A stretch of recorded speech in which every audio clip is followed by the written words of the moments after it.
Si les parents en ont assez de laisser leur smartphone à leurs enfants, ils peuvent désormais être tranquilles. La génération dite Y maîtrise à la perfection les tablettes numériques.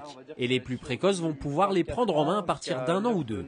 L'avantage, c'est que ça concentre quand même plein d'activités qu'on peut retrouver sur plein de supports différents, puisqu'il y a du coloriage, il y a des activités créatrices du manuel, il y a aussi du ludique, de l'apprentissage, des leçons même, parce que vous avez plein de possibilités pour travailler le français, les mathématiques sur ce genre d'appareil. Et c'est pas connecté à Internet pour ce modèle-là, par exemple, en particulier, donc il n'y a pas de risque. Toujours aussi modernes, ces figurines peuvent se connecter aux jeux vidéo grâce à leur socle. Chez les demoiselles, les poupées à la mode vampire restent très prisées, mais il va falloir choisir. Si on l'écoutait, il prendrait tout. Donc, du coup, on a varié en fonction. Là, dans Lego, dans le type les thèmes différents pour qu'il ait un peu de tout pour varier, mais pas chaque boîte qu'il a mis.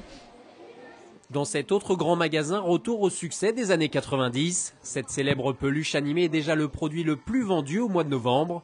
Né il y a 15 ans, ce jouet interactif doit être traité avec grand soin et son jeune propriétaire va même pouvoir lui apprendre une autre langue. C'est un petit monstre qui, on lui donne à manger, on s'en occupe, et on lui apprend à parler. Parce qu'au début il parle Furby, et après il faut lui apprendre à parler français. Donc l'enfant adore.